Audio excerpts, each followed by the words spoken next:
चिंतने एकांतवासी गंगा स्नाने एकांतवासी गंगा स्नाने देवाच्या पूजने प्रदक्षिणा तुळशीच्या देवाच्या पूजने प्रदक्षिणा तुळशीच्या देवाच्या पूजने प्रदक्षिणा तुळशीच्या आहार विहार आहार विहार इंद्रियासी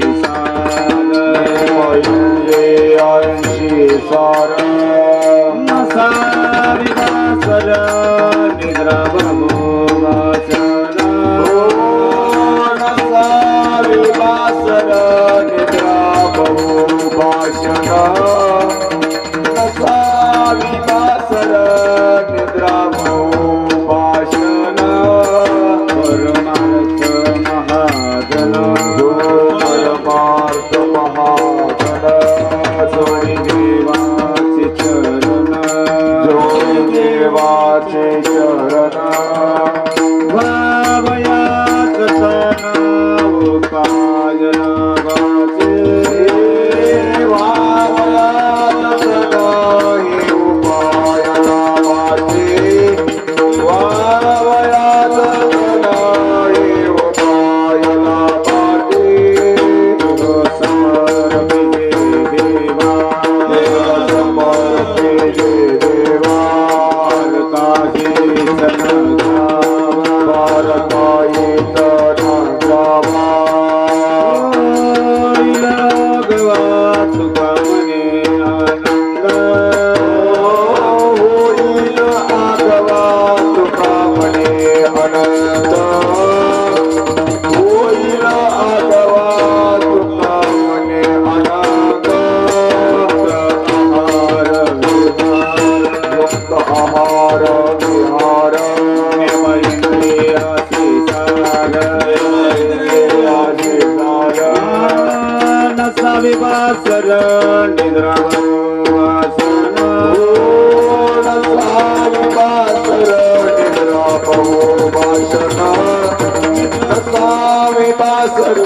निद्रा बहु भाषण नर्मदे हर बोलो नर्मदे हर नर्मदे हर नर्मदे हर बोल नर्मदे हर नर्मदे हर बोल नर्मदे हर नर्मदे हर बोल नर्मदे हर नर्मदे हर बोल नर्मदे नर्मदे हर बोलो नर्मदे हर नर्मदे हर बोलो नर्मदे ओ नर्मदे हर बोल नर्मदे हर हर नर्मदे हर बोल नर्मदे हर नर्मदे हर बोलो नर्मदे हर नर्मदे हर बोलो नर्मदा मैया की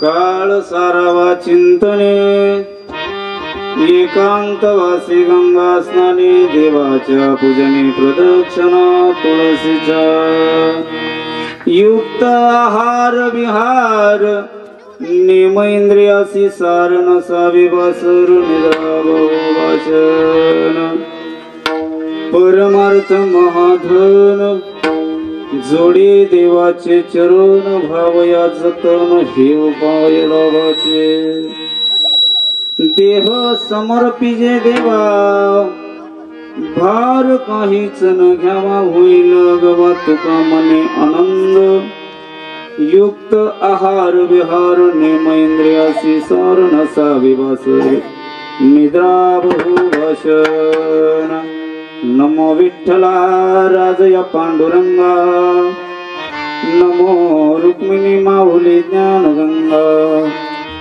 नमो पुंडलिक नमो चंद्रभागा नमस्कार माझा रुक्मिणी पांडुरंगा पंढरीच्या देवराया दंडवत तुझ्या पाया दंडवत तुझ्या पाया दंडवत तुझ्या वंदनी दंडवत तुझ्या पाया दंडवत तुझ्या पाया दंडवत तुझ्या पाया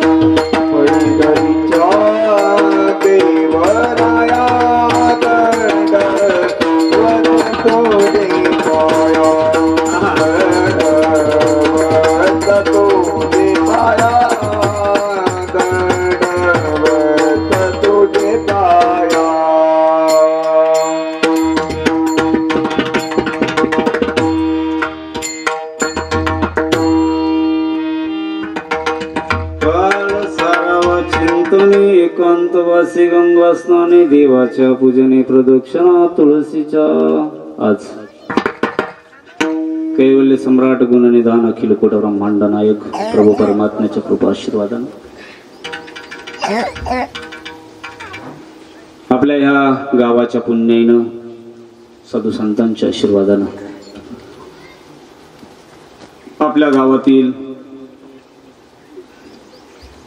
एक प्रेमळ व्यक्तिमत्व आदरणीय नर्मदा मैया सेवक भाऊसाहेब बाबा यांनी 108 दिवसामध्ये श्री नर्मदा मैयाच्या पायी परिक्रमेचं पुण्य आपण स्वतः परिक्रमा करून इतरांना मिळावं गड्या ह्या हेतून आपल्या गावामध्ये त्यांनी आज या परिक्रमे करून आल्याच्या नंतर त्या मैयेचं तीर्थ वाटलं.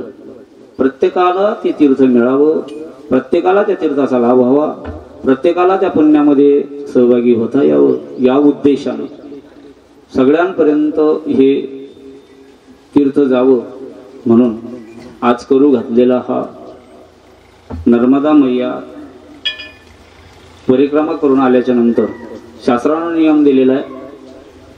परिक्रमा असो कुठल्याही तीर्थावर जाऊन आल्याच्या नंतर तीर्थाटन पूर्ण केलं की प्रत्येक तीर्थाचं उद्यापन हे करावं लागतं, त्याचा शेवट करावा लागतो.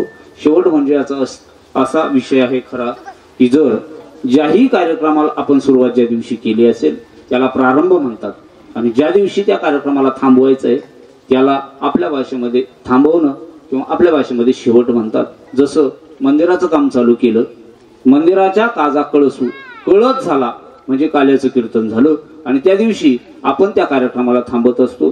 सप्ताह केला काल्याचं कीर्तन करायचं, त्या दिवशी आपण पहिल्या दिवशी जो नेमला तो शेवटच्या दिवशी थांबवायचा असतो. अशी परिक्रमा आपल्या आदरणीय भाऊसाहेब बाबांनी पूर्ण केली आणि त्या परिक्रमेचा आजचा हा आपला प्रसादाचा दिवस आहे. म्हणजे आज त्यांची परिक्रमा सफल झाली. या हेतून आप्तेष्ट सगळं गणगोत्र मित्रपरिवार हितचिंतक ग्रामस्थ मंडळी सगळ्यांना एकत्रित येऊन आज कन्या भोजन त्यांनी करण्यासाठी केलेला संकल्प आज पूर्णत्वाला जातोय. म्हणून त्या निमित्तानं आपल्या सगळ्यांना एकत्रित बोलवलं आणि एकत्रित येऊन आपण त्या भगवंताचं भजन करायचं आहे. मिळालंय आपल्याकडे राहिलंय आता फक्त अर्धा ते पाऊण तासाचं वेळ. आपल्याला थोडा उशीर झालाच आहे, जिथं थांबायला पाहिजे तिथं आपण आज सुरू करत आहोत. पण काय कामाचे दिवस आहे, सगळं शेतकरी वंश आहे म्हणून सगळ्यांनी मोठ्या प्रेमाने एकदा भजन करायचंय आणि कार्यक्रमाला आपल्याला सुरुवात करायची. नमः शिवाय नमः शिवाय हर हर बोले नमः शिवाय नमः शिवाय हर हर बोले नमः शिवाय हर हर बोले नमः शिवाय बोलो हर हर बोले नमः शिवाय नमः शिवाय हर हर बोले नमः शिवाय हो नमः शिवाय नमः शिवाय हर हर बोले नमः शिवाय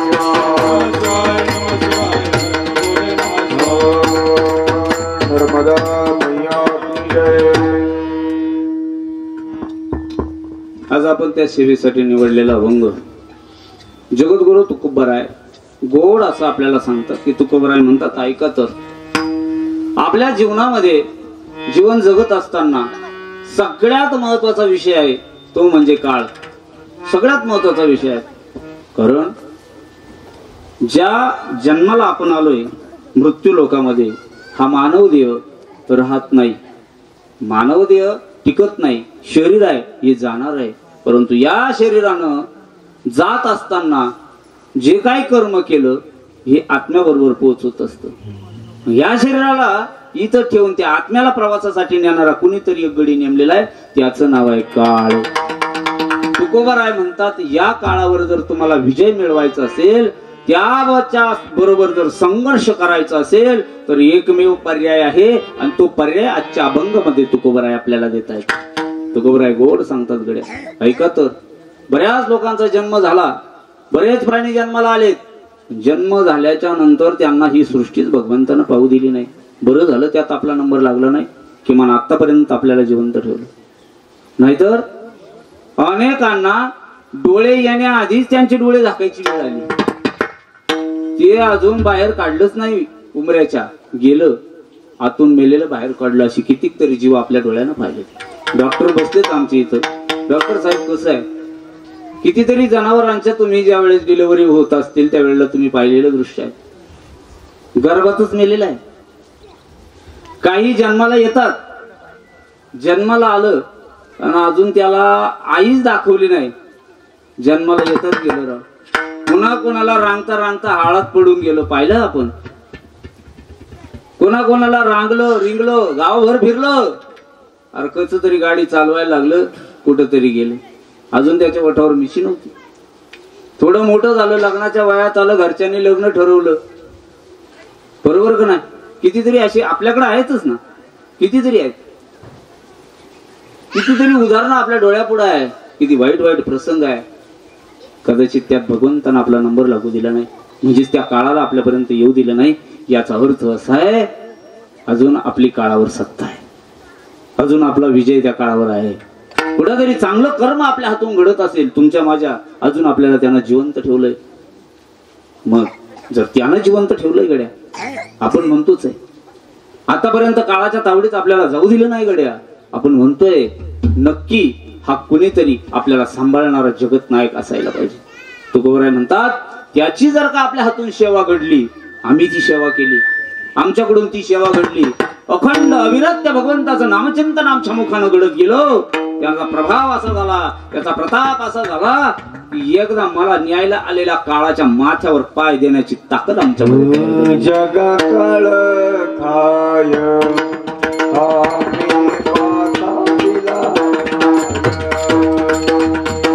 माता दिला पाय, माता दिला पाय, जगा काळ खाय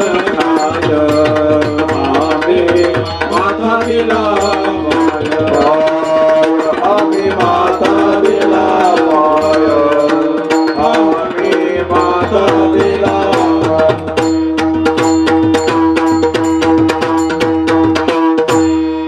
जगाला खाणाऱ्या काळाच्या माथ्यावर पाय देण्याची ताकद आमच्यात का तयार झाली, याचं कारण तुकोबरायांनी ह्या अभंगामध्ये सांगितले. तुम्ही सुद्धा तेच करा. म्हटले काय, काही साधक मंडळी तिथं असतील कदाचित, किंवा या जनतेचा कळवळा साधू संतांना आहे म्हणून त्यांनी कुणी नसताना सुद्धा लिहिलं असेल. त्यांनी सांगितलंय, लय गोड आहे तुकोबराय असं म्हणतात. ऐका तर, आम्ही ज्या काळावर विजय मिळवला ना, आम्ही ज्या काळाच्या माथ्यावर पाय दिला ना, त्या काळावर विजय तुम्हाला सुद्धा मिळवायचा असेल तर एकमेव पर्याय. म्हटले सांगा तर तो पर्याय. तुकोबरायानं लेखणी घेतली आणि लिहायला घेतलं. ऐका तर मंडळी, काळ सारावा चिंतने, चिंतनामध्ये काळ घालवा. म्हटले हिरवी दुसरा पर्यायच नाही.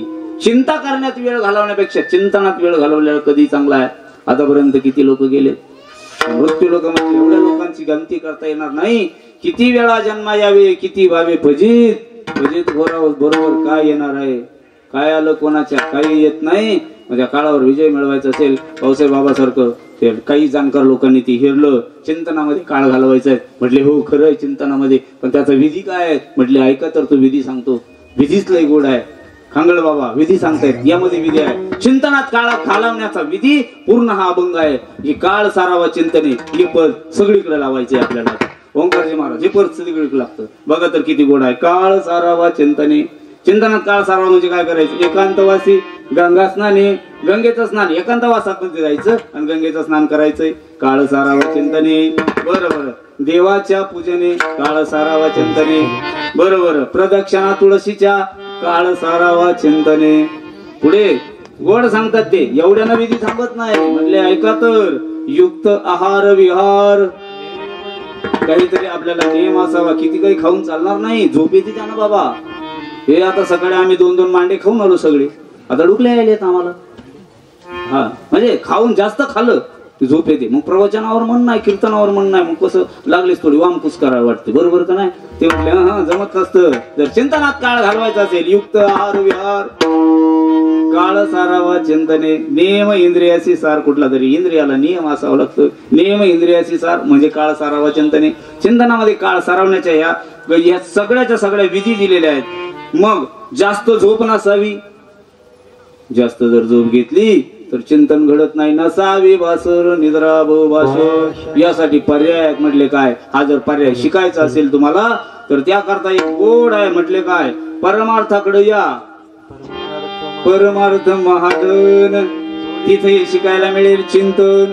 परमार्थ महादन जोडे देवाचे चरण, व्हावया जतन, हे उपाय लाभाचे तुमच्या माझ्या हे लाभाचा आहे म्हटले. आणि हे करा, यासाठी तुम्ही हे चिंतन करण्याकरताचा हा उपाय आहे. आणि हे जर केलं आणि तुम्ही जर हा देह भगवंताच्या नावानं झोकून दिला ना गड्या, तर याची चिंता तो भगवंत करणार आहे. जी नर्मदा परिक्रमेला जाण्याकरता हा खरा अभंग, मी तर म्हणेन चिंतनामध्ये काळ घालवण्यासाठीचा हा विधी लिहून घेतला पाहिजे. आणि तो विधी लिहिला की हा अभंग बरोबर डोळ्यापुढे येतो. काय काय केलं पाहिजे? म्हटले काहीच नाही, देव समर्पिजे देवा. मग जर त्याला वाहिला, मग याचा भार तो भगवंत हा भार काहीच न घ्यावा तुम्ही, आम्ही काहीच भार घ्यायचा नाही. होईल गवा तुका म्हणे आनंद, तो आनंद शोधण्याकरता इतरत्र कुठं जायची गरज नाही. काळ सारावा चिंतने, असा चिंतनामध्ये काळ सारण्याकरताचा गोड असा आपल्या पुढे विधी दिला आहे. आपल्याला अर्ध्या तासामध्ये हा विधी आता वाचून सांगायचा आहे. विठ्ठल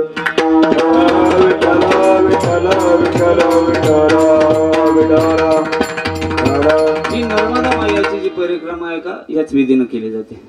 हा जो विधी आहे हा गोड विधी आहे आणि परिक्रमा ह्याच विधीनुसार केली जाते. बघा याचा मुख्य जिथून उगम आहे ना, आता मध्य प्रदेशामध्ये अमरकंटकला याचा उगम सांगितलेला आहे. नियमावर याचं हे मुख्य केंद्र सांगितलेलं आहे. या केंद्रावर ही माणसं जातात सगळे.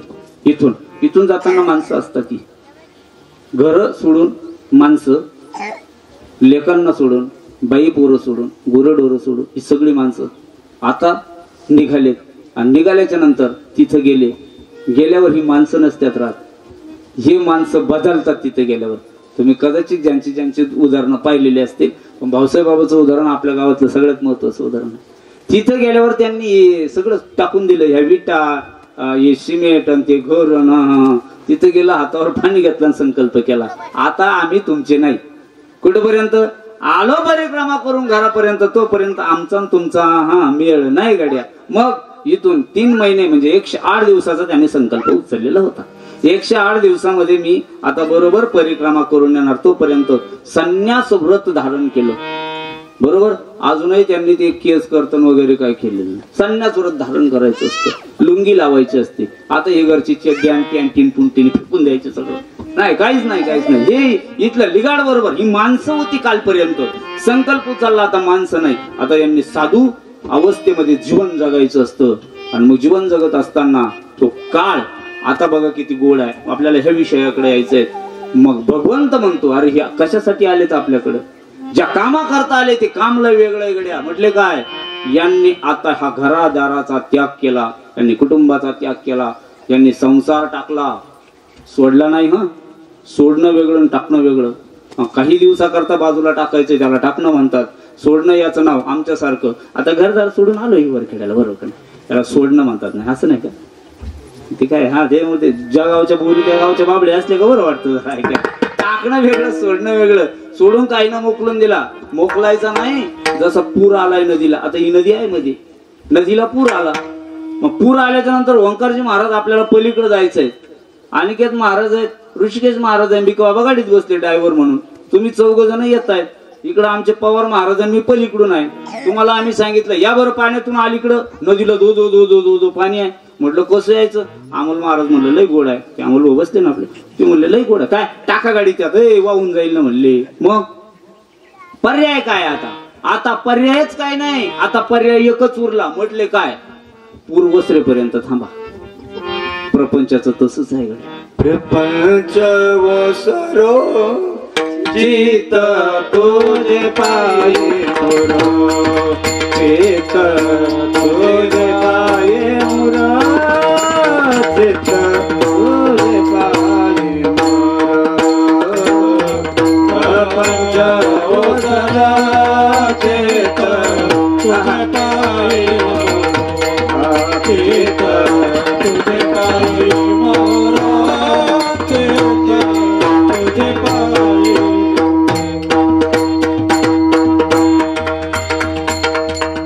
प्रपंचातून काम टाकायचं नाहीये, काम सोडायचं नाही, यांना सोडायचं नाही, यांना टाकून जायचं नाही, तुकोबरायानं सोडलं नाही, घराला लेकराला बाळाला बाईला पोराला कोणालाच टाकायचं नाही. फक्त काय करायचं त्यांच्यावरची थोडी माया तेवढ्या दिवसापुरती करायची आणि सांगायचंय भगवंता अरे ज्यानं तू जीवन दिलंय ना, जेने हा जीव दिला दान तयाचे करीन चिंतन जगत जीवन नारायण गायन गुण तयाचे. आणि प्रत्येक पावला गणिक तिथून निघाल्याच्या नंतर त्यांचं स्मरण करायचंय, त्या भगवंताचं नाव घ्यायचंय आणि एक एक पाऊल टाकत चालायचंय. एक एक पाऊल जर टाकत चाललं ऋषी महाराज तर एक एक यज्ञ घडत असतो. नाम घेता वाट चाले यज्ञ पाऊला पाऊल, प्रत्येक पावला गणिक यज्ञ निघत असतो, एक एक यज्ञ घडत चालतो. म्हणून असं पावला गणिक यज्ञ घडतो. एक एक पाऊल टाकायचा, नामचिंतन करायचं.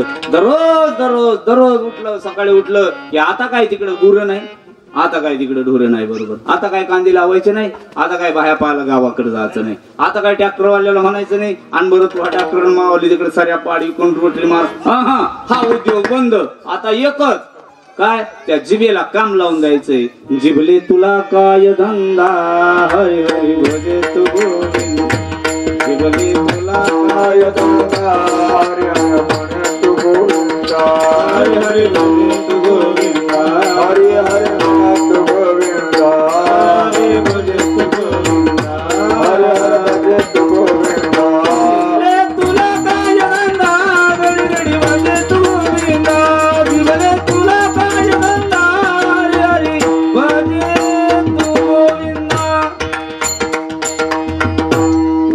दुसरा उद्योग नाही केला, सवय लावून दिली. तुकोबराय गोड सांगतात आम्ही सुद्धा तेच केलंय. शिंक जांभाळी खोकला फक्त एवढाच वेळ आपला वाया गेला. आपला बाबा कांगळ बाबा तेवढाच वेळ कामात येतो, तुमचा माझा प्रत्येकाचा तेवढाच वेळ कामात येतो. आता जर शिंक आली ना माय, खोकला आला ना, जर का शिंक आली राम राम राम तेवढाच वेळ कामात, म्हणजे तेवढाच कामात आहे. बाकीचा अय बाब्या आता देव जर धुवायला घेतले ना, आपण देव धुवायला जर घेतली आणि तेवढ्यामध्ये गाय सुटावं गड्या, हे असले ते घरी आमच्याकडे जेव्हा राहत. आता माझं कसं आहे, मी सकाळी लेट उठतो, आपल्याला काय मग लेट तोपर्यंत येऊन बसलेले घरी. एक दिवस असं झालं, नियम कमी तेवढे देव एका ताटात घेतले बा. आता मी काय एक एक देव एका ताटात मांडत नसतो. गाय झाली, देवाऱ्याला ताट लावलं खाली, ओढे त्याच्यामध्ये सगळे देव ओढले आणि नेमकं आमच्या त्याला पाहिलं बाहेर नेमकी गाय सुटली. आता त्याला वाटलं कोणतरी घरात बसलेत बा कसं, पण गाय काय आवडना आणि बाईनं मोठ्या नावले बावड्या गाय सुटली. दिली देव तू बावड्या पळाला, बावड्या मा नाव नाही ते असते असायचे, तुमचंच घेतलं मी, माझं नसते एवढं काय खालचं नाही, पण ते असायचे. बाबा किती रमत नसतो माणूस या, का माहितीये का, हा संसार आपल्याला माहितीकडे जाऊ. तुमचं माझं प्रत्येकाचं तेच आहे. या संसारातून थोडं वेगळं व्हायचंय, प्रपंच ओसरला पाहिजे आणि काही काळ आपला त्या कामामध्ये गेला पाहिजे. गड्या थोडा तरी आपण देत नसतो, जात नाही. काय येणार आहे माय बरोबर, सांगा ना मला काय येतंय बरोबर, कोणाचे दिलंय आतापर्यंत आपल्या बरोबर एवढी लोक गेलेत, आपल्या कुटुंबातले गेलेत, आपल्या गावातले गेलेत, किती अंत्यविधीला आपण गेलोत. अनिकेत महाराज मोजता येणार नाही किती लोक मेलेत, कोणा काय दिलं. मी एका अंत्येष्टीच्या कार्यक्रमाला, आमचे सर होते बरोबर, आणि कार्यक्रमाला गेलो, सर म्हणले बाजारला जावं लागतंय म्हणले आपल्याला, ती जवळच होतं, नाव नाही सांगत गेलो बुवा. गेल्याच्या नंतर तिथं दुकानदारानं बुवा ऋषी महाराज शर्ट दिला पहिले, म्हणले जा शर्ट आणि मडकं बिडकं ते सगळं त्यानं एका पिशवीत ते पॅक करून बुवा, मुरमुरे आणि ठोकळे सगळं होतं त्यात, आणि ती शर्ट मी म्हटलं जाऊ द्या, अरे चांगला माणूस होता, मित्र होता आपला. सर म्हटले जाऊ द्या, चांगला शर्ट दे बाबा, यापेक्षा चांगला दे. ते म्हणलं यापेक्षा चांगला नाही, हात चांगला शर्ट आहे. मी तो सहज सांगळ बाबा शर्ट वरती केला, पाहिलं त्याला खिशेच नव्हते. अरे जाऊ दे म्हटले, याला खिशा नाही, तुझा खिशावाला दे. त्यानं गोड दिलेलं उत्तर आहे, तेवढं मला तुम्हाला द्यायचंय. म्हटलं बाबा आयुष्यभर खिशाचे कपडे वागवले, हे आण ते आण. नरडे बाबाची साऊंड सिस्टीम असली का म्हणले तिथे गेलाच आगडी एक चाल, म्हणलं की लोकांना ओवाळण टाकल्यात, लय गोड म्हणला.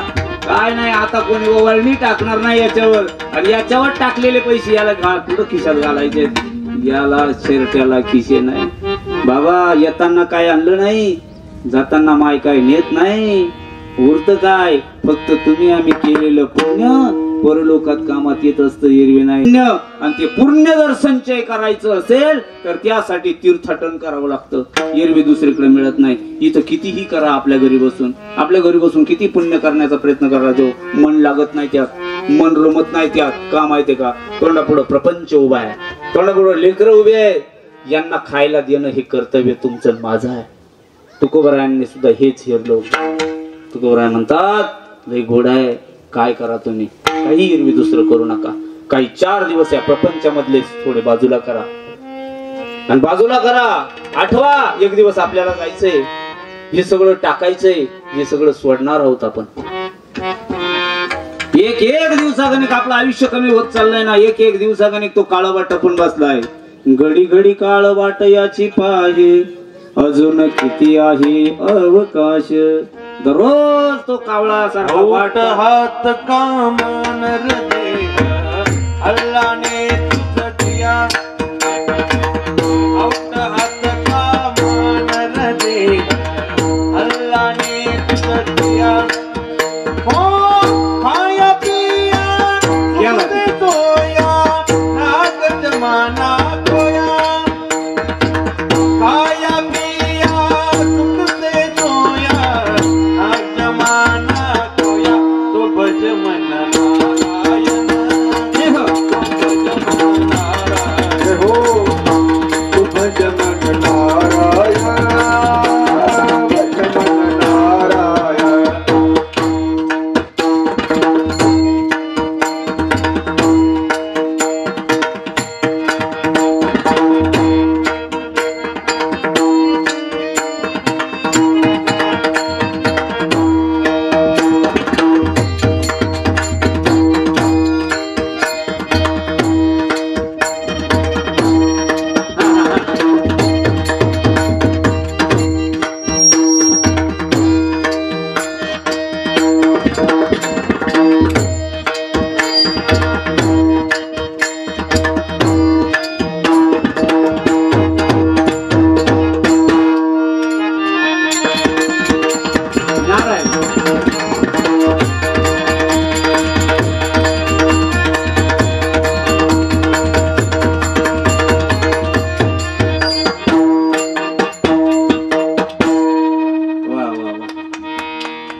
हे शरीर दिलंय ना, हे शरीर कशासाठी दिलंय म्हटलं, हे शरीर ज्या कामा करता दिलंय. भाऊसाहेब बाबांनी बरोबर हातुकोबरायचा अभंग कामात आणलं गड्या. ते म्हटले कशासाठी दिलंय, खूप कष्ट केले ना, केलं नाही असं नाही, करत नाही असं नाही, पण यातलं काय कामा केलं मला, आता यातलं माझ्या बरोबर काय येणार आहे. हे सगळं मी पोरांसाठी, लेकरासाठी, मुलासाठी, बायकोसाठी मी करतोच आहे. प्रपंच थाटला, गरिबी होती, राहायला नव्हतं, घर बांधलं, कपडे व्यवस्थित नव्हते, कामधंदा केला ना, रात्रीचा दिवस केला, हाडाची काढ, रक्ताचं पाणी आटवलं, केलंच ना. भगवंता, अरे तुम्हाला आतापर्यंत ठेवलंय ना, इथून पुढे माझं रक्षण तुला करायचंयच गड्या. त्यासाठी आपलंही काम आहे ना, त्याचं काम भजन करणं आपलं काम आहे ना. आतापर्यंत ज्यानं आपल्याला राखलं गड्या, नाहीतर राजा हो, प्रपंचामध्ये तुमचं माझं कसं आहे सांगू का, लईच गोड आहे. कालच मी सहज भिकाबाबाचा माझा फोन झाला. भिकाबाबा म्हटले काय खरं आहे रे, म्हटले प्रपंच हा कसा आहे. तीच बरं का, वारीतून आल्याचा विषय होता आमचा. म्हटलं बाबा सुखरूप आलात का, हा बिलगले का वारीला, म्हणले बिलगलो. त्यात काय काय म्हटले, सुख काय तुमचं माझं असं आहे. ऐका ना, कसं आहे माहितीये का खांगळ बाबा, भिंतीला ठोकलेला खिळा पाहिलाय का तुम्ही. त्या खिळ्याला, भिंतीला ठोकलेल्या खिळ्याला फोटो अडकवलेला असतो. सगळं कोणी आलं की त्या फोटोचं कौतुक करणार. कोणाचं, फोटोचं कौतुक करणार. काय फोटो आहे गोड, काय तस्वीर अडकवली त्याला. अरे पण जी तस्वीर अडकवली, जो फोटो अडकवलाय, तो फोटो कोणाच्या आधारानं आहे, आधारानं कोणाचं आहे. कधी तो खेळा दिसला का. तुमचं माझं तसंच आहे राजा, तुमचं माझं असंच आहे. मित्राकरता असू द्या, गावाकरता असू द्या, नाहीतर कुटुंबाकरता आपण खिळे आहोत. आपण कधी दिसत नसतो समाजाला, समाजाला आपलं काम कधी दिसत नसतं, समाजाला आपण कधी दिसणार नाही, कारण आपण त्या फोटोच्या आड लपलंय. प्रपंच असंच आहे राजा, तुमचं माझं असंच आहे. आपण काय केलं त्यांच्यासाठी ही लोक परतवून माघारी पाहत नसतात. करा उपकार एखाद्याच्यावर, लय अनुभव आहे तुमच्या माझ्या पदरी. राजा आपल्याकडे ज्या वेळेला गाडी होती आपल्या मित्रांकडे गाड्या नव्हत्या बरोबर, आपल्या टायर फाटेपर्यंत त्यांनी वापरल्या, पण आपल्यावर जेव्हा वेळ आली ना फक्त चावी मागून पाय दिली असते रे, पण ते ब्रेकचं काम बरोबर नाही ना, उद्या काम करून आलो को मग जाय, म्हणजे तुझ्यासाठी मी उद्या जाऊ, माझं राहू देऊ, नसतात कोण नाही कोणाचे. करून बघा तुम्ही, नाहीतर मरून बघतलं. मी सांगत नाही, नामदेव महाराजांनी तर अशी गोड गोड अभंग सांगितलेत गड्या. हो, ही जीवन यांच्यासाठी कोणासाठी खर्ची पाडलं बरोबर काय येत नाही, याच्यावर मला बोलायचंय. काहीच नाही राजा हो, आपण गेल्याच्या नंतर आपल्या माग आपली लोक, तुम्ही मरून बघा, जाळणारा तयार आहे, माय तयार आहे, आपणच करून ठेवलाय. मरून बघा, माग हात टांगून लय गोड माग. आता मी समजा जर गेलं, जात नाही लगेच, पण जर गेलं सर, आमचे सर लगेच तिथे येणार, तयारच आहे सर, तयार सर. लगेच तिकडं लोकांनी अग्निराग देऊन शांत बसलो की सर उभं राहणार. आदरणीय श्याम महाराज, खूप प्रेम होतं त्यांचं माझ्यावर. कार्यक्रमाला कुठेही गेलं का आमचा छंद पंढरीचा चॅनल असायचं, मी शूटिंग करायचो, श्याम महाराज कीर्तन करायचे, प्रवचन करायचे, लईच गोड होते. पण काळाचा घालाय, कोणाला चुकला नाही. त्यांच्या जाण्यानं हा सगळा समाज पोरका झाला, त्यांच्या दुःखामध्ये आम्ही सामील आहोत. चला गेलो, येईन कोणी बरोबर माय, कोण येत असतं बरोबर. आतापर्यंत कोणाच्या माग कोणी आलं नाही, कोणा माग कोणी गेलं नाही. काळ येतो, याला घेऊन जातो राजा हो, कोणी म्हणून नाही. लय लोक गेले, मी दुःख पाहिलंय ते. पवार महाराज, माणूस जर गेला आणि बाई पाठीमाग आहे ना, अशी उर बडू रडती, 10-5 बाया तिला आवरायला, अशी हात उडी त्या मागून ती पळती पुढं. काय नाही बा, असा अग्नी चेतलेला आहे ना, तिथपर्यंत येऊ द्या तिला. खांगळ बाबा बायाला फक्त सांगायचं, ए सोडा थोड्या वेळ, गटकन खाली बसत. कळो येईल अंत काळी,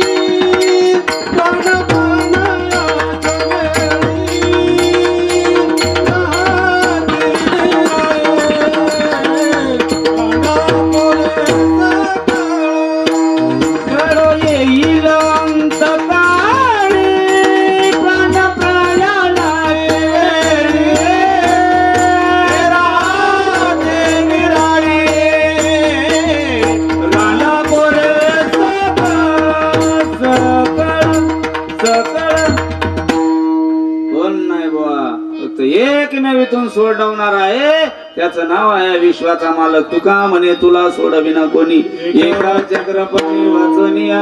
या काळाच्या तावडीमधून जर सुटका करायची असेल तर त्याचं चिंतन तुला करावं लागणार आहे. म्हणून तुकोबरा विधी सांगतात ऐके, यात जर तुला पडायचं नसेल, प्रपंचामधून सुट्टी करायची असेल, प्रपंच कराच, कामामध्ये काम, काही म्हणा रामराम, जाईल भवश्रम सुख होईल दुःखाचे. इथं जर आनंद मिळवायचा असेल, त्याकरता एकच पर्याय, काय तुम्ही चिंतन त्या भगवंताचं केलं पाहिजे.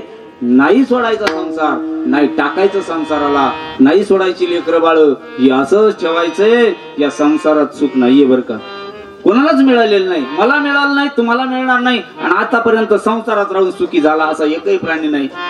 एका गीतकारानं घोडगीत केलंय बर का. त्या गीतकारानं ते तुम्ही त्याला पाहिलंय, तो गीतकार असा, त्याच्याकडे खंजीर असायचं आणि त्या डफड्यावर तो गाणं म्हणायचं बघा. गेलाय गीतकार. संसारात सुख नाही हुशारी ग, कोणाचे माय बाप कोणाचे ग. गोड गाणं गायचं तू, काय असं मस्त म्हणायचं. संसारात सुख नाही हुशारी ग, कोणाचे माय बाप कोणाचे ग. सर्व म्हणती माझं माझं मीच आहे करता, सरसे कोणी नाही करता. तसेच घडले कर्म हातून तसेच तसे घडले कर्म हातून तसेच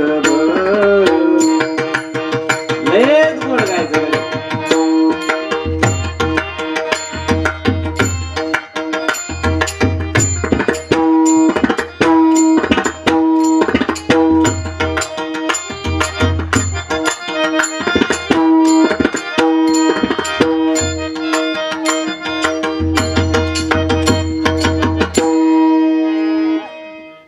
काहीच नाही म्हटलं, गोड गाय. त्यांना गायनामधून इतकं गोड दिलंय आपल्याला, तुम्हाला मला. राजा किती श्रीमंत असला कितीही बलाढ्य असला एक दिवस त्याला हा काळ नेत असतो. म्हणून त्यातून सुट्टी करायची असेल तर मार्ग आहेत. मार्ग तुकोबराय अभंगामधून सांगतात. काळ सारावा चिंतने एकांतवासी गंगा स्नाने देवाच्या पूजने प्रदक्षिणा तुळशीच्या प्रदक्षिणा यामध्ये करत असताना मग आता एक आपल्याला पटकन वेळे अभावी ज्या निमित्तानं आपण जमलोय नर्मदेचं थोडस चिंतन पाहूया. एकदा भजन करा. नमः शिवाय नमः शिवाय नमः शिवाय नमः शिवाय हर बोले नमः शिवाय हर बोले नमः शिवाय हर बोले नमः शिवाय हर बोले नमः शिवाय हर बोले नमः शिवाय नमः शिवाय नमः शिवाय हर बोले नमः शिवाय. ओ सुगंध सिंधु सुस्मितं रंगभंगरंजितं सुपजापजां तारी मारी श्रीयुतं कृतांत नूत कालभूत गीतिहारि वर्मते त्वदीय पाद पंकजं नमामि देवी नर्मदे.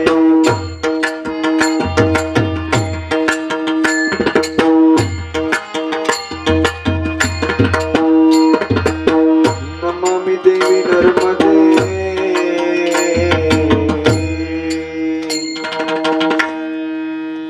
कथा अशी सांगितली जाते नर्मदा मैयाची खरी. आपल्याला आपला थांबायचा वेळ झालाय परंतु मला 15-20 मिनिटं वाढून मिळाले कारण आपण लेट झालो म्हणून. नाहीतर 12ला आपला थांबायचा टाइम होता. कंप्लीट 12 वाजले. आम्ही थांबण्याकरता इशारा केला. त्याने सांगितलं थोडं आत्ताच सुरू झालं कुठं नाही तर लगेच संपवायचं म्हणून एक 10-15 मिनिटं आपल्याकडे शिल्लक दिलेत त्यांनी. मग तेवढे 10-15 मिनिटं मी तुमच्या पुढे घेणार आहे. आता तुम्ही लेट आलात गावाकडून. आम्ही गावातच होतो. लवकर आलो असं लवकर चालू केलं असतं. आम्हाला काय दुसरा उद्योग नाही. असं देवाला सोडलेले गडी. पण तुमच्या मागे काम आहे. प्रत्येकामागे कामधंदा आहे.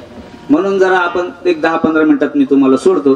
फक्त नर्मदा मैयालाच जे पूजन आहे म्हणून त्या मैयाविषयी थोडस काहीतरी चिंतन ऐकावं गड्या. नेमकी नर्मदा मैया म्हणजे कोण?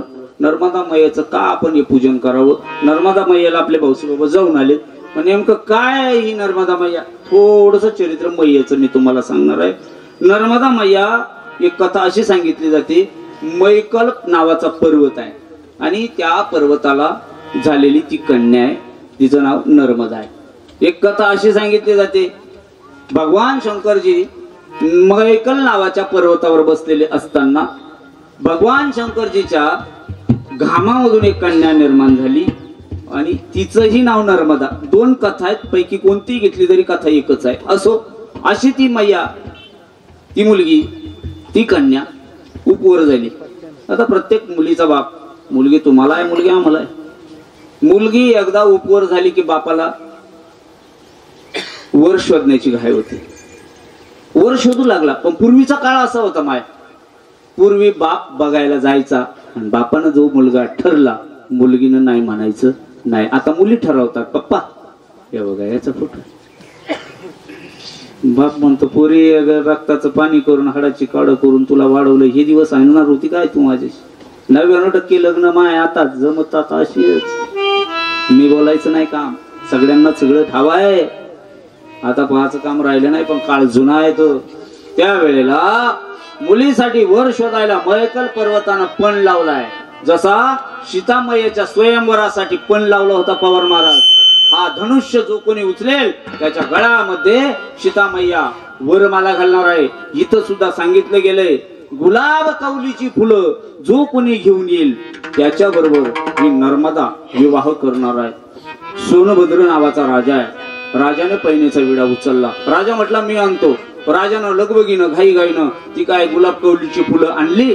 वेळ नाही पटकन सांगतो कथा मोठी आहे. फुलं आणले ओंकार महाराज पण पूर्ण झाला. आता विवाह ठरला आणि लग्नाला काही दिवस बाकी आहे. मुलीनं मुलगा बघितलेला नाही. पूर्वी बघत नसायची. कांगड बाबा तुमचं कसं होत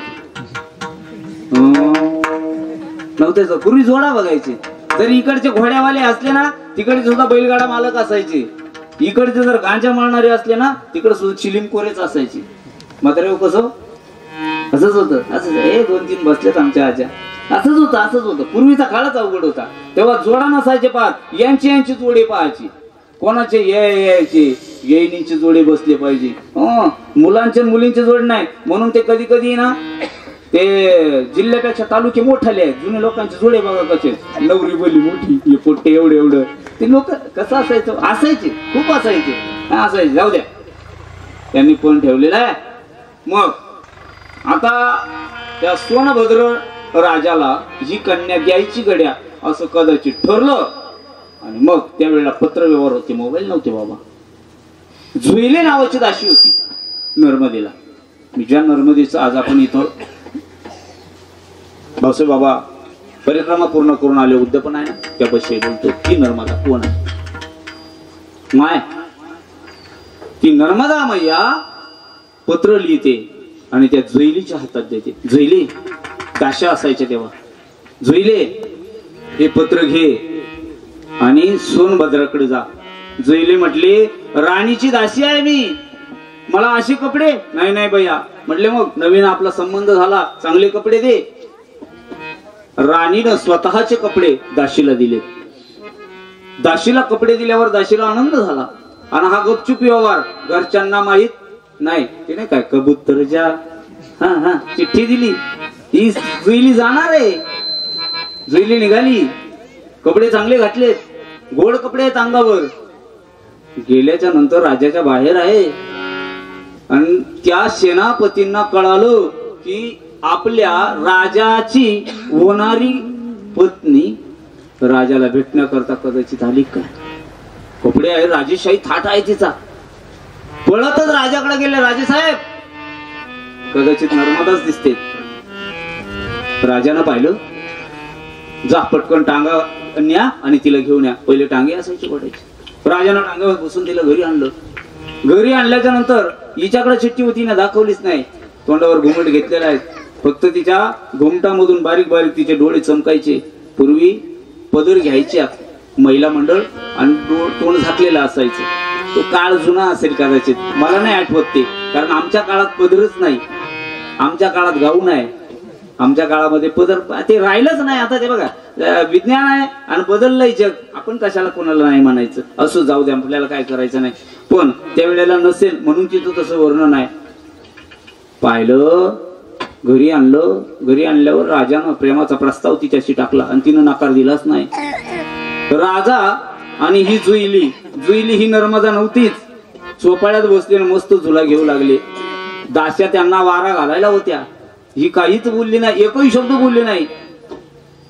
चोपाळ्यावर बसलेल्या आहेत, वारा घालायला दास्या आहेत, झोका द्यायला दास्या आहेत. आणि ही काही परतच येईना. 8 दिवस गेले, 15 दिवस गेले. राणीनं विचार केला, दासी गेली तिकडेच गेली, नेमकी गेली कुठं असेल म्हणून तपास केला. तपासा आणि ती कळालं राजा बरोबर तर राणी झोकी घेते.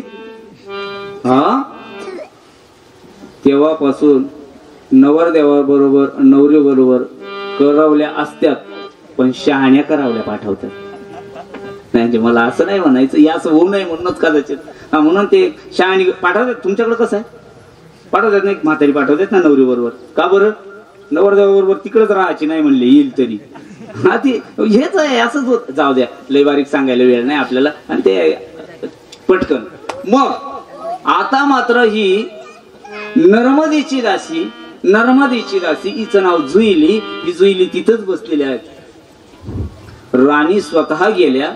राणी म्हणजे ही मैकल नावाच्या राजाची कन्या नर्मदा गेली. नर्मदेनं पाहिल्यावर राग लागला. रागावली. मैकल पर्वतावर ही कथा घडलेली, लई गोड आहे. रागावली. रागामध्ये तिनं जुईलीला बोलली, जुईले हे दिवस तू दाखवशील मला वाटलं नव्हतं गड्या. किती जीव लावला तुला, अंगावरचे भरजरी कपडे तुला घालायला दिले, इथं आली आणि माझं प्रेम हिसकावून घेतलंस तू. जुईले चांगलं नाही केलं. प्रेम करावं तरी ना करावं. कधी कधी आपल्या बाबतीत असंच घडतं गड्या. चांगल्या मित्रांबरोबर आपण चांगले दिवस पाहण्याकरता प्रेम केलेलं असतं त्यांच्याशी, पण आहे ना आपल्यावर वेळ आल्यावर त्यांनी दगा द्यावा आणि आपल्याला बाजूला करावं. राजा हो, इथं जे दुःख होतं ना, परत ते न सांगण्यासारखं दुःख आहे. जाऊ द्या, जुईलीला ते प्रेम आणि त्या राणीचं आणि जुईलीचं राणीला सहन झालं नाही. न सहन झालं कारणानं तिनं माघारी फिरली आणि आता परत कोणावरच प्रेम करायचं नाही, केलं होतं एकावरच, त्याचं नाव सोनभद्र. तेही हिरावून गेलं. आता पुन्हा आपल्याला कोणावर नाही आणि लग्न तर मुळीच करायचं नाही म्हणून माघारी फिरली. माघारी फिरली एकटीच निघाली. निघाल्याच्या नंतर सोनबाजारानं हाकारून पाहिलं, जुईलीनं हाकारून पाहिलं, थांबा थांबा नर्मदा. नाही थांबली. निघाली ती उत्तर दिशेनं, एकटीच निघाली. गाड्या परत न येण्याकरता निघाली. चालता चालता चालता चालता रस्त्यामध्ये अनेक तिला प्रसंग घडले. मला वेळही नाही तितका, परंतु त्या मैकल पर्वतावरून निघालेली ती. आजही जर आपण जर मैकलला गेलो ना बाबा, 3 मुख्य नद्या आहेत तिथे. 3 मुख्य आहेत. सोन नदी आहे, नर्मदा नदी आहे आणि ह्या सोन नदीला नर्मदा नदीला यांना विरुद्धपणा दाखवलेला आहे. आजही बघा उत्तर बाजूने वाहणारी एकमेव तेवढी एकच आहे, तिचं नाव नर्मदा आहे. ती उलट दिशेने निघाली. भगवान शंकरजी आलेत. भगवान शंकरजी येतात. नर्मदे राहू दे राग. राग धरून काय करणार आहेस? राग कोणाचा धरणार आहे? म्हटले कोणाचा नाही. मला आता परत यायचंय नाही आणि मला आता हे सहनही होणार नाही. म्हटले मग मला पुन्हा न येण्यासाठी मी निघालेले आहेत. रडत निघाली दादा. पण मला असं वर द्या, मी एकटी नसणार आहे, मला साथीला कोणीतरी असू द्या. त्यावेळेला काही साधक मंडळी तिच्या बरोबर निघालेत, जे आत्ताही साधक मंडळी नर्मदा मैयाच्या तटातटानं चालतात. अशी काही त्या काळची साधू मुनी महर्षी ऋषी असे बरेचसे तिच्या बरोबर निघालेत. भगवान शंकरजींना त्यावेळेला दिलेला वर आहे, जोही कोणी या नर्मदेच्या बरोबर असणार आहे मी त्याची चिंता करणार आहे, मी त्याचा सांभाळ करणार आहे. भाऊसाहेब बाबा साक्षीला आहेत. आताही नर्मदेच्या नावानं निघालेल्या साधूला ना अन्नाची चिंता ना वस्त्राची चिंता, माय सगळं पुरवत असतो तो भगवंत. या नर्मदा मैयेबरोबर त्या वेळेपासून भगवान शंकर जे आहेत. अरे तुम्ही जिथेही जाल, ज्याही ठिकाणी बसाल, कुठलाही दगड उचला, त्या दगडामध्ये मी असणार आहे. आज नर्मदा मैयेच्या कुठलाही प्रत्येक कंकर हा भगवत स्वरूप आहे. बाबा आपण जे मंदिरामध्ये देव बसवतो ना, आता देवाला प्राण प्रतिष्ठा करायची असते. कुठल्याही दगडाचा घडवलेला देव प्राण प्रतिष्ठा केल्याशी बिगर बसवता येत नाही. पण नर्मदा मैयाचा इतिहास असा आहे, नर्मदा मैयाचा कुठलाही दगड आणा, त्या दगडाला जर आपण स्थापित करायचं असेल तर प्राण प्रतिष्ठा करायची गरज नाही. प्रत्येक तिथल्या कणाकणामध्ये भगवंत सांगतात मी वास करणार आहे. म्हणून त्या दगडामध्ये गोट्यांमध्ये तिथल्या भगवंत आजही स्थित आहे. घरी आणल्याच्या नंतर प्राण प्रतिष्ठा करायची गरज नाही. नर्मदेचा छोटासा ही प्रसाद म्हणून ही मंडळी छोटे छोटे गोटे आणत असतात नर्मदेचे. ते देव घरामध्ये जर मांडले ना तर प्रत्यक्ष स्वरूप भगवंत त्यात वास करतात आणि भगवंत त्यात साक्ष आहे. अशी ती नर्मदा मैया उत्तरेनं निघाली. रस्त्यानं चालत चालत चालत चालत बरेचसे गावं तिला लागले. उत्तर तटावरून फिरत फिरत फिरत फिरत आली आणि ती फिरत असताना बऱ्याचशा गावानं चलत चलत ती नर्मदा मैया परत न येण्याचा विचार केला. परंतु काही साधक मंडळी तिच्या बरोबर होते. ते म्हटले मैया तुझं दर्शन आम्हाला झालं, चांगलं आहे, पण इथून पुढच्या काळासाठी काय, इथून पुढच्या पिढीसाठी काय, त्याकरता एक करावं लागेल. काय? त्याकरता तुम्ही आमच्या बरोबर राहा. आम्ही अशीच परिक्रमा परत कधी आम्हाला वेळ आली तर करू. म्हणून ही साधक मंडळी त्या काळची त्यांची वासना शिल्लक राहिली, त्यांची अधुरी राहिलेली वासना ही लोक पूर्ण करण्याकरता पुन्हा जन्म घेतात. आणि जन्म घेऊन या वासनेना पुन्हा यांना जन्म मिळतो. आणि ही मंडळी पुन्हा पुन्हा त्या नर्मदा मैयाच्या तीरावरून जसे त्याही वेळेला प्रदक्षिणा करत होते, परिक्रमा करत होते. ही माणसं नाही, ही त्यावेळेची ऋषी मंडळी आहेत. त्यांची राहिलेली उत्तर वासना पूर्ण करण्याकरता ही इथं जन्म घेतात. यांनी आपल्यापर्यंत हे तीर्थ आणून द्यायचं असतं. झालेली शेवा 12:30 वाजले. बोलता बोलता किती बोललं तरी नर्मदेचं संपणार नाही, काळाचं संपणार नाही. आपल्याकडे वेळ कमी होता म्हणून अशी नर्मदेची गोड कहाणी आहे. आणि नर्मदा मैयाच्या तीर्थाला जर गेलं, अनेक लोकांना त्यावर मांडलंय. बरेचसे कीर्तन माझे युट्यूबला मी सांगितलेले आहेत. बरेचसे कीर्तन आहेत नर्मदा मैयाचे. कारण ज्यांच्या कृपेनं आम्ही नर्मदा मैया जाणली, माझे श्रीगुरु ज्ञान साधना आश्रम रुई आजही माऊली पाणी सुद्धा कुठलं पित नाही, नर्मदेचंच पाणी पितात, नर्मदेचंच भजन करतात. त्यांनी बरेचसे प्रसंग नर्मदा मैयाला परिक्रमेला गेल्यावर त्यांनी आम्हाला सांगितले. बऱ्याच लोकांचे आहेत, यांनी ते प्रसंग आठवले जे जाऊन आले 3 महिने. आपल्या जवळ इथं बोपाने गाव आहे, चॅनल चालू आहे म्हणून सांगतो. एक लेकरू आपलं 9वीला असणार परिक्रमेला सायकलवर गेलं. शेजारी आहे आपल्या बांधाला बांध. बाबा त्याची सायकलच गेली बरं का माय, सायकलवर गेलं. ती सायकलच कोण घेऊन गेलं? आता ती रडायला लागला बिचारा. आता त्याला काय 9वीचं लेकरू आहे, ओंकार महाराज इथला आहे आमच्या गाव, म्हणजे गावा शेजारी आहे. सायकल गेली, काय करावं काय करावं. आता त्याला वाटलं आपण काय चालू शकत नाही, आणि त्याला तेवढं माहितही नव्हतं पुढचं. नरडे बाबा काय करावं म्हणून त्यानं सकाळी रडत होता आणि विचार करत होता. कोणीतरी 2 साधक आलेत. आता ते साधक कोण असतील त्याचा विचार आपल्या जवळ येईल. कोणीतरी 2 साधक आले आणि त्यांनी नवी एक सायकल आणलेली होती. ते लेकराला सायकल दिली. ती सायकल त्याच्याकडे आहे आता. कोण असेल ते? कोण दुसरं तिसरं कोण नव्हतं, प्रत्यक्ष नर्मदा मैया आणि भगवान शंकरजी येतात. आणि साक्षात्कार नाही तर आजही ती सायकल त्यांनी दिलेली आहे. मला एवढंच सांगायचंय, कितीतरी सुळपाणीचं आता जंगल राहिलेलं नाही पण पाहिलेलं आहे. बाबा नर्मदा मैया बिका बाबा आमचे 3 महिने त्यांनी नर्मदा मैया परिक्रमा केली. दररोज माझ्या बरोबर आहेत, आमचे चुलते आहेत. ती सुद्धा खूप गोष्टी सांगतात. आमच्या एका साधकाला बाबांनी सांगितलेल्या कथा आहेत आम्हाला. त्यानं तिथं पहिले शिळपाणीचं जंगल असायचं, आता जंगल तोडलं. जंगल काय तितकं राहिलेलं नाही, पण एक 5-7 वर्षाच्या मागं खूप मोठं जंगल होतं. लोक काय करायचे मग तिथं ते कपडे वगैरे काढून घ्यायचे म्हणे, भीती असायची. सर एका बाबा बरोबर साधक होता. त्या साधकाला पैसे संपल्यावर काय करावं म्हणून त्याला विचार आला आणि त्यानं काय केलं, मैयाचा फोटो होता बरोबर. आता प्रत्येकाकडे मैयाचा एक फोटो असतो, यांच्याकडं पूजेसाठीचा. त्यानं काय केलं, त्याला लॅमिनेशन केलेलं होतं. त्यानं 500ची नोट काढली त्यात ठेवली. कशात? मैयाच्या त्या त्या फोटोच्या पाठीमागून. आणि त्या फोटो आपला खिशात आहे. चोर झाले आडवे म्हणे त्यांना, तिकडे चोर आडवे व्हायचे. चोर आडवे झाले, त्यानं कमंडोलो घेतला, तो गेला, पिशवी गेली, सगळं गेलं. सगळं छोटासा मोबाईल होता त्याच्याकडे, तोही गेला, सगळं गेलं. राहिला काय? तेवढा फोटो. उरलंच नाही ना काही जवळ आता काहीच नाही. म्हणून त्यानं तेवढा फोटो, तो म्हणलं एवढा फोटो तरी राहू द्या. म्हणले पुढे आरती करायला लागते. ते म्हणले कशाला लागतो फोटो? फोटोही घेतला. बाबा आता काहीच नाही जवळ एवढी फक्त लज्जा रक्षणार्थ लंगोट होतं. रडायला लागलंच, कोणीच नाही. बाकीचे काय पुढे निघून गेले, काय मागे निघून गेले. घडत असतं असं, कधीतरी घडतं बरं का प्रत्येकाचं. लोक म्हणतात नाही येणार नर्मदेला गेलं का त्यांचं जमतच नाही. अरे जमत नाही असं नाही. मैया परीक्षा बघत असते, कधी बघत असतात. कधी हे काय करतील गड्या, इथूनच परत जातात का काय? कायच नाही बाबा. जोरानं वारा सुटला आणि इतका जोरात वारा आला, वाळट म्हणतात त्याला आपल्याकडं. इतकी जोरानं वाळट आली आणि त्या वाळटीमध्ये ती चोर जी होती का कोण, हे म्हणे ते चोरच दिसले नाही परत. पण ते मैयाचं जे काय कार्ड होतं का, ते ज्यांचा फोटो होता त्यामागे ते पैसे ठेवलेले होते, ते कार्ड यांच्या भोवती गोटाळत होतं.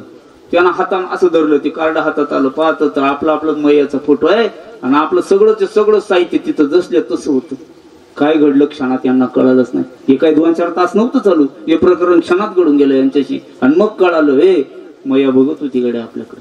कोणीतरी आपली परीक्षा घेणार येत असतं. जीवनामध्ये कलाटणी माय कधीतरी होत असतात. प्रपंचामध्ये सुद्धा असा प्रसंग कधी येत असतो. आणि जेव्हा हा प्रसंग येतो का, तेव्हा माणसं म्हणतात काय देवाचं धरून बसली, हे आमचं ऋषी महाराज आहे, इतकं गोड गायन आहे. पण 7 दिवस आता इकडं आपल्या त्र्यंबकला गेलेत. जिलेबी खाय, भजी खाय, मालपुऱ्या खाय, पुड्या खाय, खाऊ गाऊन खाऊ आवाजाचा चौथ्या करून घेतला. मग यायनं काय म्हणायला पाहिजे होतं, काय देवाचं धरून बसली, देवाचं गुण गाता कसा गेला. अरे जाऊ दे, फुटो पाय हृदय फुटलं तरी चालेल, पण देवा तुझं गुणगान माझ्या मुखात कायम राहिलं गड्या. अरे व्हायचं काय होईल ते. असं ज्या लोकांनी दुःख भोगलं, प्रपंच टाकल्यानंतर माय तिकडे गरम पाणी नव्हतं यांना, तिकडे खायला प्यायला आपल्या घरच्या सारखं नव्हतं. इथं भूक लागली की लगेच आवाज दिला जातोय, अंडे काहीतरी 2-4 घास हो दे बरं, भूक लागली. पण तुमची पोटाची चिंता पुरवणारा तो भगवंत आहे. काळ जर बाजूला सारायचा असेल आणि दुसराच काळ जर आपला थोडासा बाजूला ठेवायचा असेल तर चिंतन करा. त्या भगवंताचं चिंतन करत ती मंडळी तिथपर्यंत येत असते. असो अशी त्यांची परिक्रमा आज पूर्ण झाली आणि त्या परिक्रमेच्या निमित्तानं ठेवलेलं हे छोटंसं भजन होतं. त्या भजनामध्ये जेवढं आपल्याला पाहता आलं तेवढं चिंतन पाहायचा प्रयत्न केला. कन्या भोजन असतं, हे काय असतं कन्या भोजन सांगायला वेळ नाही. का करावी ही परिक्रमा, आता जेवढी आपल्याला पाहायला मिळाली तेवढी पाहिलं. झालेली सेवा माझ्या नर्मदा मैयाच्या माझ्या श्री गुरूंच्या बाबांच्या चरणावर समर्पित करतो. सेवेला इथंच थांबतो. पुंडलिक वरदारी विठ्ठल श्री ज्ञानदेव तुकाराम पंढरीनाथ भगवान की जय. माऊली ज्ञानेश्वर महाराज की जय. विश्वगुरु श्री निवृत्तीनाथ महाराज की जय. बोलो नर्मदा मैया की जय. नर्मदे हर बोलो नर्मदे हर. नर्मदे हर बोलो नर्मदे हर. नर्मदे हर बोलो नर्मदे हर. सगळ्यांनी बोला. नर्मदे हर बोलो नर्मदे हर. नर्मदे हर बोलो नर्मदे हर.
कार्यक्रम संपला. यानंतर कोणाला बोलायचं असेल बोलणार आहे का कोणी? ठीक आहे, कार्यक्रम संपला. याच ठिकाणी नर्मदा मैयेचं पारणा फेडण्याकरता